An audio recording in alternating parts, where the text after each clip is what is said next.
Bienvenidos a un episodio más de Todo un Mucho, Martita. Nos quedamos picadísimos la semana pasada. Nos quedamos picadísimos y por eso decidimos hacer una segunda entrega de este episodio con Manuel de la Flor.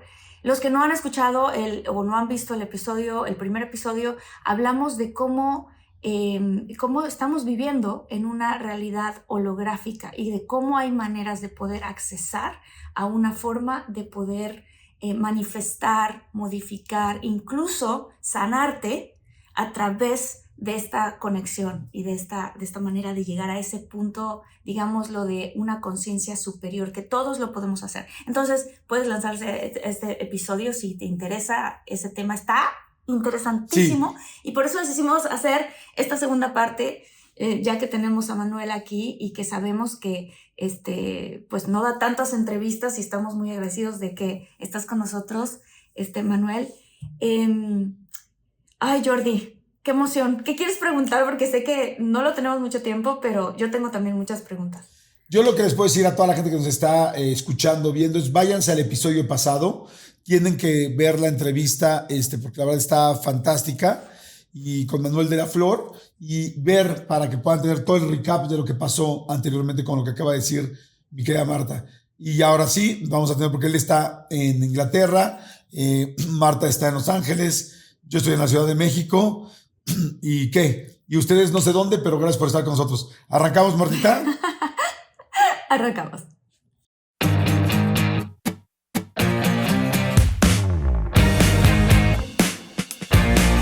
Basta, Bienvenidos. Jordi. ¿Cómo estás? ¿Qué tal? ¿Cómo estás? ¿Cómo estás, Manuelito? ¿Cómo estás, Manuel? Muy bien, gracias. Encantado, como siempre, de estar aquí con ustedes. De hecho, yo les quería hacer como que una micropropuesta, de hecho. Sigamos en futuras ocasiones, o sea, porque evidentemente ya vimos que un programa no nos alcanzó para absolutamente nada. Claro. Entonces yo encantado de seguir hablando de este tipo de cosas y que estemos desenmarañando los secretos del universo. Y está fantástico, claro que sí. Vamos a tener una serie, yo creo, porque la verdad está muy interesante. Ya los muchólogos y muchólogas les encantan estos temas y nosotros aprendemos muchísimo. Ya también cada vez aprendemos más nosotros, o por lo menos desconocemos menos, ¿no? Porque con este mundo tan grande de cosas nuevas, es impresionante. Yo quisiera arrancar así quemando motores, mi querido Manuel, porque como ya está el episodio pasado, para que la gente tenga un contexto de todo esto, y ahorita Marta volvió a dar una pequeña introducción que conoce muy bien el tema, quisiera empezar a preguntarte primero nada más, ¿quién fue Jacobo Greenberg? Ya nos contaste la vez pasada cómo lo conociste, pero ¿quién fue? Y ya después pasar a cómo fue que desapareció. A la gente que se está uniendo, si no pudo escuchar anteriores, no sabemos si estaba en una realidad simultánea, si estaba en la Matrix, si estaba en otro plano. Nos explicó Miquel Jacobo que hay tres formas de verlo: desde la parte espiritual, desde la parte de la ciencia, desde la parte de la física cuántica. O sea, hay muchos planos, pero hubo una persona que se llama Jacobo Greenberg que desapareció junto con su esposa durante mucho tiempo, y la persona más cercana para poder hablar de esto es Manuel de la Flor. Entonces, primero, ¿quién es Jacobo, Manuel? Y ya luego nos vamos a la desaparición. Y quiero Claro, mira. hacer un paréntesis rápido con respecto a Jacobo. A través de todas sus investigaciones llegó a esta conclusión de la que hablamos al inicio, de que el mundo en el que vivimos es un holograma, un poco como la Matrix, y que si tú te conectas de cierta manera en un nivel superior a este holograma, puedes lograr cosas que pareciera que en la física normal fueran imposibles. Por eso está también la teoría de qué pasó. Saltó a otro universo paralelo, pasó lo de la Matrix. A lo mejor sus investigaciones fueron tan potentes, descubrió cosas tan fuertes que el mismo gobierno de otros países decidieron eliminarlo y llevarse toda esa información. Entonces, esto es lo que vamos a tratar de, de saber, Felicidad. platicando Sí, con caray. Manuel. Sí, sí. Bueno, pues Entonces, para empezar, Jacobo, ¿quién era? Un investigador mexicano excepcionalmente inteligente y excepcionalmente polémico. Ambas categorías se aplican muy bien a él. Muy brillante desde el punto de vista intelectual, fue capaz de elaborar cosa que pues no muchos seres humanos han logrado, una teoría, o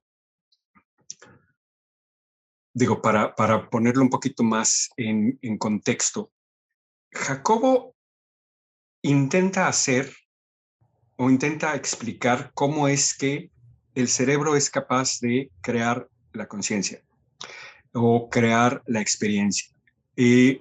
Para esto él ve, hablando de lo que decías tú en cuanto al ver el universo como una especie de holograma, él, basado en lecturas de física cuántica, nota que hay una especie de estructura muy básica.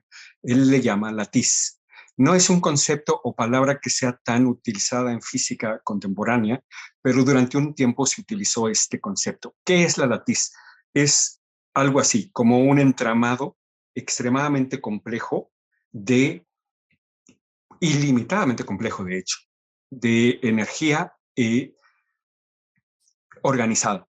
Ahora, el cerebro humano crea un patrón de interferencia, no quiero hablar en términos muy complejos, pero es el disparo de todas las neuronas de un cerebro humano crea un patrón de interferencia que toca a esta matrix o a esta enrejado, celosía o latiz, como le llama, y de esta interacción surge el mundo que vemos.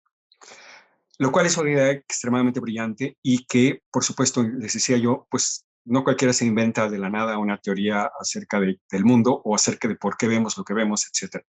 Entonces, sí, evidentemente brillante. Ahora, ¿por qué también decía yo que al mismo tiempo, pues despierta polémica? Porque se metía con temas en aras de comprobar esa teoría, porque para él lo importante del trabajo que hacíamos nosotros en la UNAM, en un laboratorio de la Facultad de Psicología, era intentar comprobar la teoría. O sea, nosotros no estábamos intentando comprobar la telepatía o intentando comprobar, porque él se metía con muchos chamanes. Yo estudié chamanes junto con él, pero no me tocaron portentos como los que, pues algunos dicen que había, Jacobo incluido, como por ejemplo de una chamana curadora. La vez pasada, Martita, hablábamos de que había gente que cura o se cura de manera espontánea. Bueno, él estudió antes, 5 años, o no, 10 años antes de que yo estuviera con él, a una chamana mexicana llamada Pachita, que aparentemente tenía esta capacidad de pues, sacar no sé, un riñón malo y luego materializar uno nuevo y ponerlo.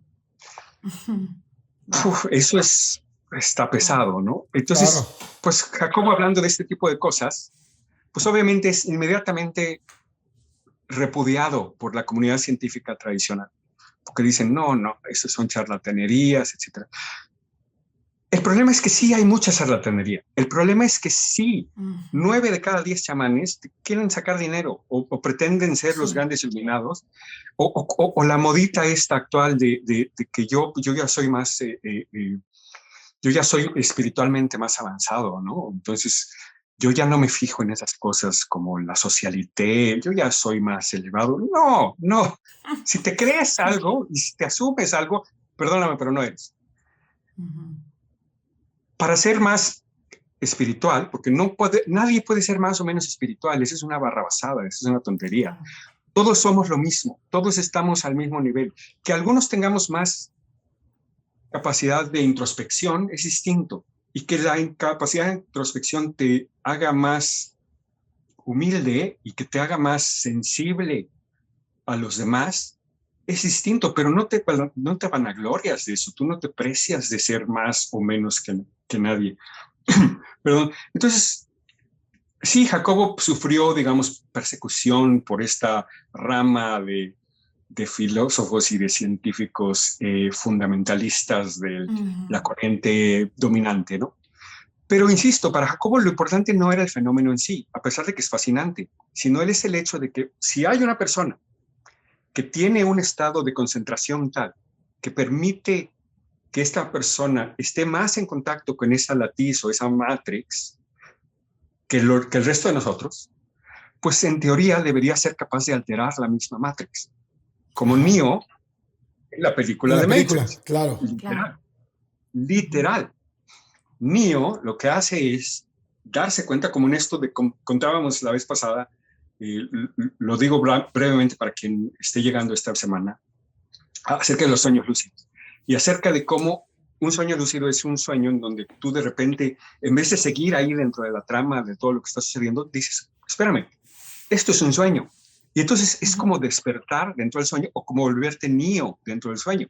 Y en ese instante tú adquieres control absoluto sobre todo lo que sucede en el sueño y puedes volar como Neo o puedes detener balas, que yo lo he hecho en mis sueños, a veces peleo con los malos, ¿no? O puedo enfrentarme, por ejemplo, a entidades malignas, ¿no? Y hay toda una narrativa de historia y a mí me fascina todo el hecho de tener esta facultad de saber que tú eres, pues, como Dios ahí, ¿no? Ajá. Volviendo a este tema, no, volviendo a este mundo, o más bien volviendo a este otro sueño que le llamamos realidad, que es esta realidad virtual que vivimos, que le llamamos, o le podemos decir, la Matrix, en teoría, y esta es parte de lo que Jacobo hacía, es posible llegar a un estado de conciencia en donde tú puedes modificar The Matrix, modificar la latiz o modificar lo que vemos y llegar a curaciones milagrosas o llegar a, no sé, digo, no quiero entrar tanto en el tema porque ¿por qué no quiero entrar tanto? Porque yo necesito ser muy objetivo. Ajá. Y entonces, para mí es importante desde el punto de vista como epistemólogo, como alguien que lleva muchos años estudiando teorías del conocimiento y que lleva muchos años estudiando o tratando de comprender cómo funcionan nuestras creencias acerca de lo que es el mundo y cómo es que la ciencia es una herramienta que nos permite formular creencias más útiles, pero no necesariamente más reales o más verdaderas. Entonces, a lo que voy con esto es a que es muy importante saber diferenciar lo que es posible de lo que es fantasía, ¿no? Pero al mismo tiempo es complicado. Entonces, de entrada es también importantísimo nunca negar. Yo no puedo negar que Pachita hacía lo que hacía. No puedo negarlo. Tampoco puedo afirmarlo porque no lo vi, pero eso ya es otro tema. Entonces, bueno, eso contesta un poco quién era. Era antes que nada un investigador y antes que nada una persona preocupada por, más que preocupada, interesada en saber cómo es que creamos el mundo o cómo es que se crea esta experiencia que llamamos mundo. Wow. Hay una película que se llama Lucy, que yo creo que mucha gente la ha visto, donde también esta película Lucy, ella llega a unos estados de conciencia alterados y a utilizar su cerebro inclusive al 100%, bueno, en la teoría, y se ve mucho de esto. Si a alguien le interesa también ver The Matrix, ver Lucy, estas películas tienen mucho que ver con lo que está hablando ahorita Manuel. Ahora, yo creo que aquí lo importante, después de saber quién era Jacobo Greenberg, ya nos platicaste en el episodio pasado cómo lo conociste. Ahora sí, ¿qué pasó con la desaparición? ¿Cómo fue esto? ¿Qué pasó? ¿Cómo se dio? ¿Y cuál es la teoría de lo que sucedió? Pues bueno, es un tema difícil. Quizá debo platicar un poquito. Yo estuve con Jacobo de 1987 a 1992. Obviamente para mí era una persona muy importante. Él tenía 20 años más que yo. Entonces, pues era en un sentido mi maestro, a pesar de que él nunca me dio clases. Yo nunca fui su alumno, como todas las demás personas que llegaron luego a colaborar al laboratorio. Yo trabajé al lado de él, porque bueno, él me consideró en su momento una persona lo suficientemente pues valiosa, me atrevo a decirlo, como para participar dentro de su vida y dentro de sus experimentos. Y entre los dos platicábamos interminablemente acerca del universo y acerca de la realidad y de las teorías más estrafalarias y locas que se puedan imaginar, y hablábamos con físicos y filósofos que venían de todas partes del mundo. Hablamos con Carlos Castaneda, que ya tocamos un poco este tema en la semana pasada, con otros pensadores fantásticos como Salvador Freixedo, un español ex jesuita, me parece. Él era de alguna denominación de estas cristianas del catolicismo, pero una persona brillantísima y loca, porque creo que quizá parte de lo que hace que alguna persona sea muy brillante es un grado de locura. Claro, por hasta supuesto. cierto punto. Entonces, bueno, todos estos personajes, y y todas estas interacciones con tanta gente, evidentemente que quedaron en mí marcadas de por vida. Y para mí es, a pesar de los años, difícil hablar del tema. Pues sí, porque queda parte de tu emoción con esa persona, ¿no? Y a pesar de que él y yo, desde el 92 al 94 que él desaparece, realmente básicamente no volvimos a tener contacto. Entre otras cosas, porque divergimos en nuestra visión de lo que estábamos haciendo. Mi visión siempre ha sido un poco más desde el punto de vista abstracto, desde el punto de vista de teoría del conocimiento, de las posibilidades de lo que es nuestra capacidad de pensar y nuestra capacidad de acercarnos al mundo y de elaborar teorías que hagan sentido. Y él estaba con su teoría, la teoría sintérgica, pero al mismo tiempo como que pues estaba en temas que a mí no me encantaban, como lo de Pachita o visión extraocular, que para mí no es que yo los niegue, pero es que creo que no tenemos todavía las herramientas necesarias como para investigarlos correctamente. Y entonces, bueno, empezamos a tener como divergencias intelectuales, entonces nos separamos, pero él siguió trabajando con varias personas que estaban ahí, alumnos de él, alumnos de maestría, algunos de doctorado, hasta que en 1994, de repente nunca regresa al laboratorio. Él iba diario al laboratorio, diario, excepto cuando salía de viaje. Y por esto es que es quizá, porque muchas personas se preguntarán, bueno, ¿cómo es que si alguien desaparece, pues no reacciona la gente instantánea? Sí, ¿Cómo es que se tardaron? Porque hay un documental por ahí para el cual me han hecho un par de entrevistas, en YouTube están. De hecho, tengo yo mi canal por ahí en YouTube, o sea, no es un canal importante, tengo 2 videos, uno de mi papá, que es pianista concertista, y el mío de mi entrevista, ¿no? Pero vamos, ahí está. Es una entrevista que me hace Ida Cuellar, que es el director del documental sobre Jacobo Glimmer, en donde hablan de la desaparición. Parte de la razón por la cual esa entrevista, mi entrevista, no salió en el documental, aunque hubieran salido 2 minutos, yo prefiero que él se la pedí. Le dije, oye, Ida, no salió en la entrevista.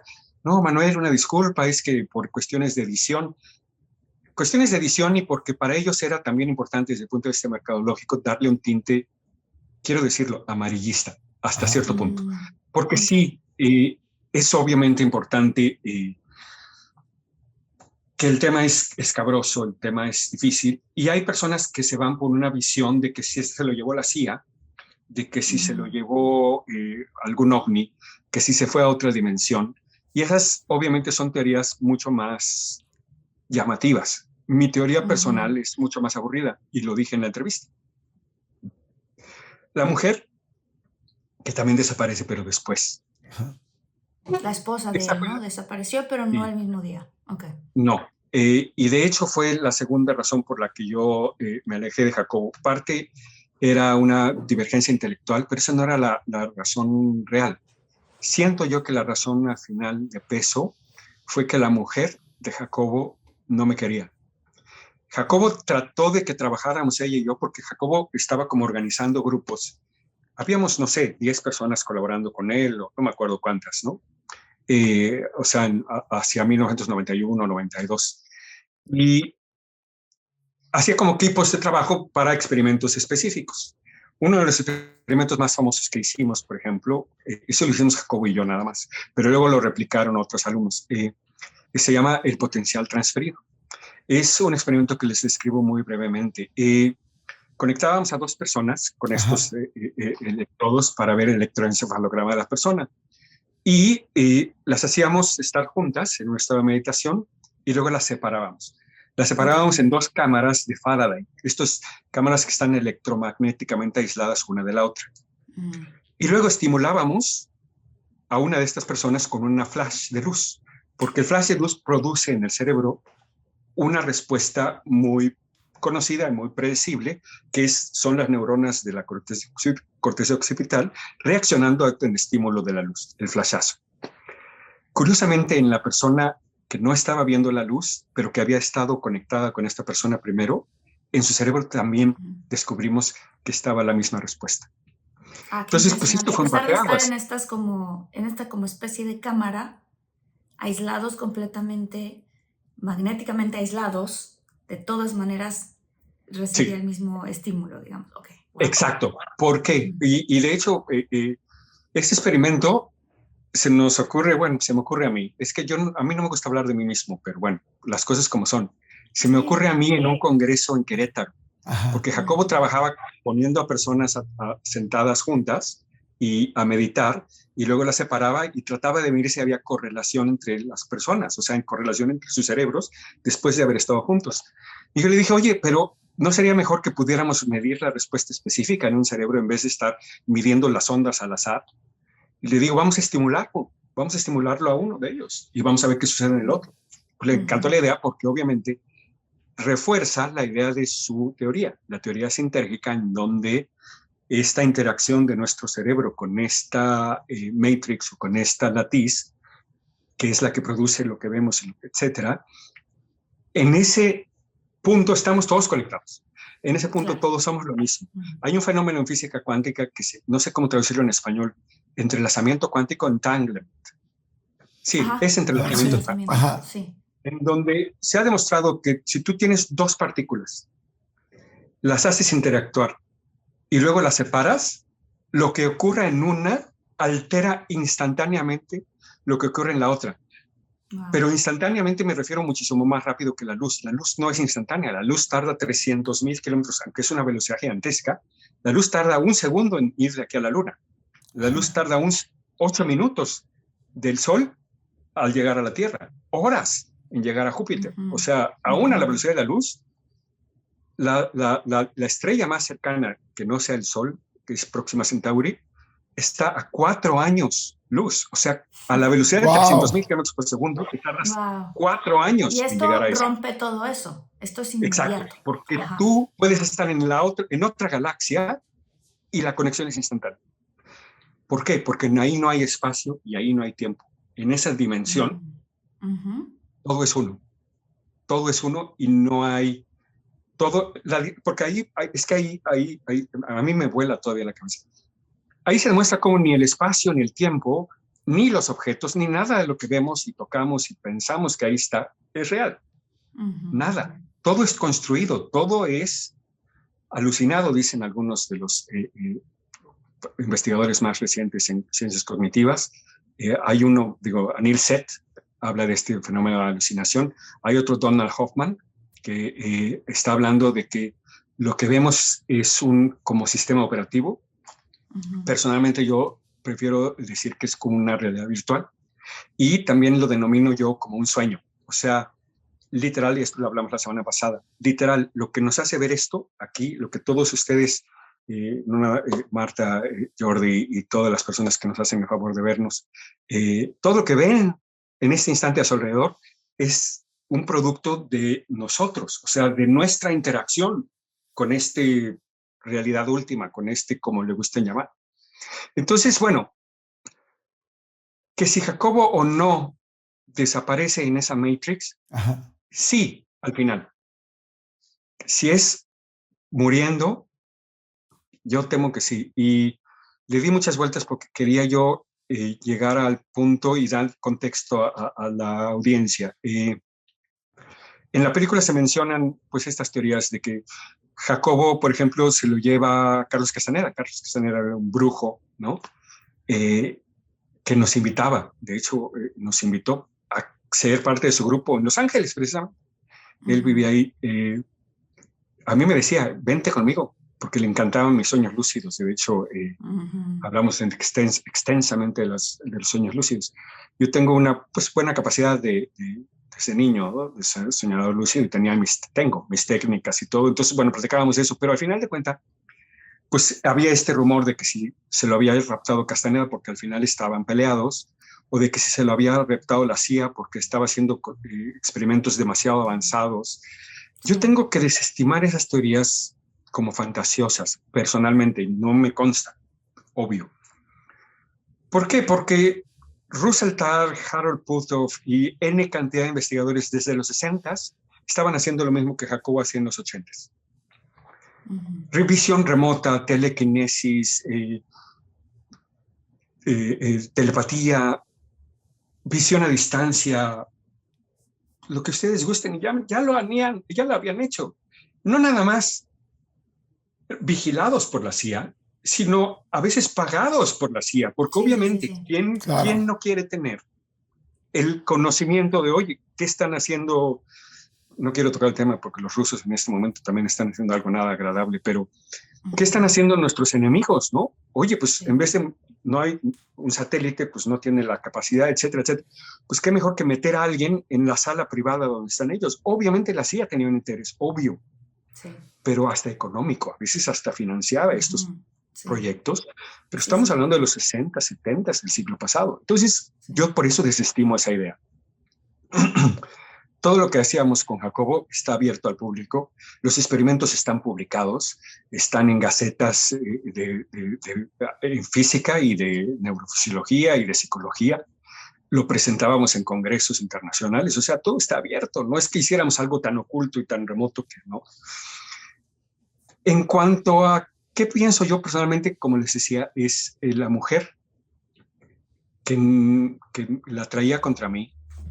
Y yo contra ella también en un sentido, porque a mí no me caía. Ella era una mujer, no nada más dicho por mí, ahora ya se sabe por todos, ¿no?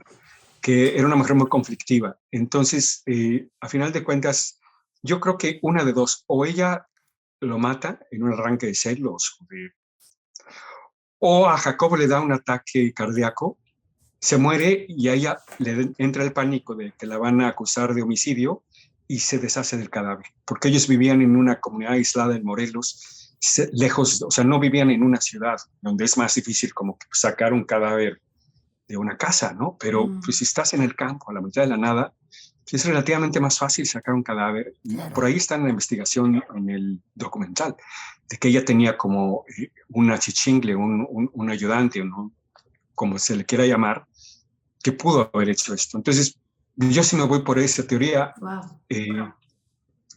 Prefiero. No es tan interesante, pero... ¿Y ella por qué crees tú que entonces después desaparece? Bueno, pues que empieza a haber ruido.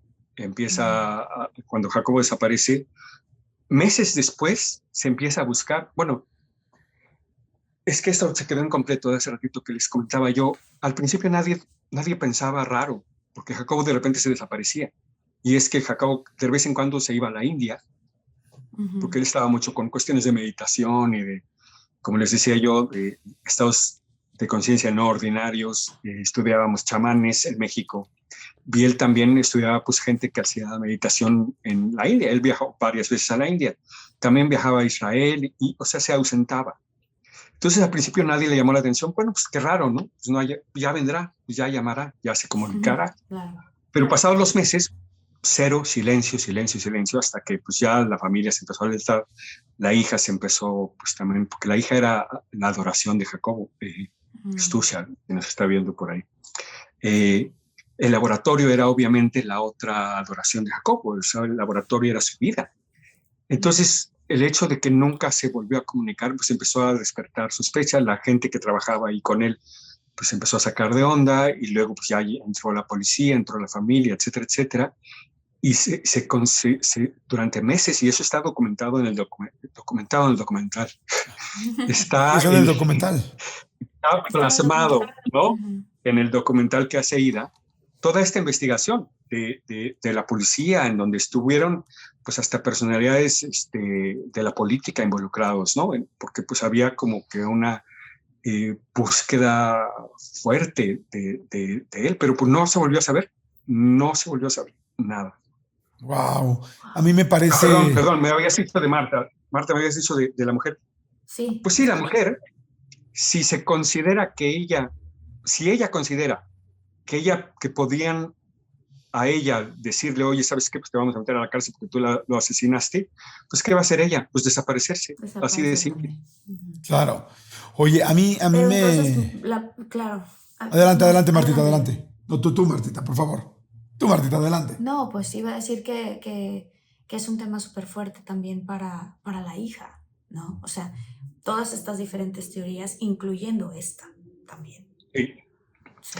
De hecho, una cosa que a lo mejor de hecho es importante mencionar, qué bueno que estamos tocando el tema. Mucha gente, muchísimos fanáticos y seguidores de Jacobo están como en ese no sé cómo definirlo, esa obsesión de buscar algo oculto y de tratar de ver algo fantástico, en vez de enfocarse en el hombre, en vez de enfocarse en el científico, y en vez de dejar esos chismes de lavadero Sí. que no vienen al caso. Yo sí estoy, por ejemplo, yo estoy muy en contacto con Estucha, me llevo muy bien con ella, ¿no? Estucha es la hija. Ujú. Y cuando yo hablo con ella, pues le digo, pues es que a mí me gustaría que recordaran a tu papá como quien fue, un ser humano con valores, un ser humano con una duda y un amor por la investigación, más allá de que, no sé. ¿Sabes qué? A mí fíjate que a diferencia del documental, mi querido Manuel, a mí tu teoría me hace todavía respetarte más, porque yo siento que una persona que quiere hablar, que ha estudiado tanto, que le apasiona tanto y que sabe tanto de estos temas, pues evidentemente siempre va a buscar, o sea, más bien va a buscar defender esas teorías. Pero cuando veo que tú empiezas a darle una explicación también lógica, eso a mí me da mucha más credibilidad con todas tus explicaciones en otras cosas que no lo son, o sea, que no son lógicas. Y eso se me hace fantástico. Es como cuando un doctor le preguntas algo y te dice, oye, va a pasar esto y se me va a curar. No necesariamente. No tal, me da veracidad. Me parece una persona real, porque es muy fácil decir, sí, todo va a salir, o buscar, como dices tú, el lado más amarillo o más complicado, o el que más le gustaría escuchar a todo el mundo, inclusive el que más likes o views, el que más likes o views te daría. Pero a mí el escuchar esta teoría, y entiendo perfecto porque soy productor de televisión, entiendo perfecto por qué lo sacaron del documental. Claro, porque no iba con la línea que querían ellos y sin embargo, para mí me da más credibilidad lo que tú estás diciendo, inclusive que efectivamente él haya estado, que Jacobo haya estado en la Matrix, a partir de tu punto de vista, porque me parece extremadamente real de alguien que ha dedicado su vida como tú investigando todo este tipo de cosas. O sea que te agradezco mucho y a mí me encantó el desenlace de tu opinión, que también sabemos, puede ser esa o puede ser la otra. No, o sea, ninguna es, pues ninguno es comprobable a menos que estuviéramos con Jacobo o con su esposa y nos pudieran decir a ciencia cierta qué sucedió. Pero la verdad lo agradezco mucho y si llevo poco conociéndote y te respetaba, pues ahora te respeto más. Me parece fantástica tu punto de vista. Muchas gracias, muchas gracias. Sí, muchísimas gracias. Muchísimas gracias. Marta, es como, gracias también. es esto que decías, ¿no? O sea, recordar a Jacobo por todas las cosas que hizo, todas las cosas que hicieron, porque hicieron muchísimo juntos. Todo esto que contabas de los experimentos que pueden comprobar que en efecto tenemos un nivel más, un potencial muy grande de poder accesar a esta parte de nuestro cerebro, de nuestra mente, de nuestra conciencia, para poder lograr hacer cosas que parecieran milagrosas, pero que pueden ser comprobadas. Es un trabajo espectacular. Y no mucha gente se atreve también a hacer ese tipo de trabajo. ¿Por qué? Porque también por el otro lado, por otra corriente científica puede ser ridiculizado. Entonces es de valientes lo que tú hiciste y lo que continúas haciendo y lo que hicieron tú y Jacobo. Felicidades. Te agradezco muchísimo tus palabras, muy, muy linda, gracias. Muchas gracias, Miguel Manuel. ¿Dónde podemos ver más de todos estos estudios, experimentos, teorías que tienes y que has trabajado tanto? El que link a tú la individual. entrevista, por cierto. Ajá, y el link a la entrevista que mencionabas que tú diste. Ajá. Se los doy con mucho gusto. Por ahí seguramente lo vamos a ver ya en subtítulos, o ¿cómo le llaman? En balazos, ¿cómo le llaman? Sí, los vamos a poner aquí en la descripción del video. En la descripción van a estar todos los puntos donde puedan ustedes ir a ver cosas interesantes de Manuel, no solamente de hablar de esta teoría, del asunto de Jacobo, sino de muchas cosas que han podido platicar, hacer. Sí, claro. Y porque pues bueno, esto es solamente el colofón para voltear a ver a una persona pues que ha trabajado tanto en esto, ¿no? Entonces, La verdad, muchas gracias Manuel. Gracias a toda la gente que escuchó y que viene interesada desde el episodio pasado de todo este tema. Y pues gracias a ti, Martita, y a todos los muchólogos, ¿no? Muchísimas gracias. Si te gustó este episodio, compártelo. Si te gustan esos temas, compártelo. Danos tu like, que para nosotros eso cuenta muchísimo. Y si tienes algún comentario, también coméntanos. Estamos leyendo, ¿verdad, Jordi? Sí, leemos todo los el tiempo. comentarios, estamos al pendientes todo el tiempo y nos ayudan mucho también para los siguientes episodios. Saludos muy especiales a los muchólogos María Alnés Moldovan, Josefina Rodríguez, Lupita Reina, Mario Alberto Flores, mi querido Jordi. Sí, a Omar Ramírez, a Josué Pérez, a Patricia Cortés Reyes. Y acuérdense de nuestras redes sociales, @de_todo_mucho, el correo contacto de todo_mucho @gmail.com. Sugieran temas, díganos que quieren y comenten en estos 2 episodios que estuvieron interesantísimos de Manuel. Comenten qué les ha pasado, qué sucede, qué creen, qué opinan ustedes, qué más saben.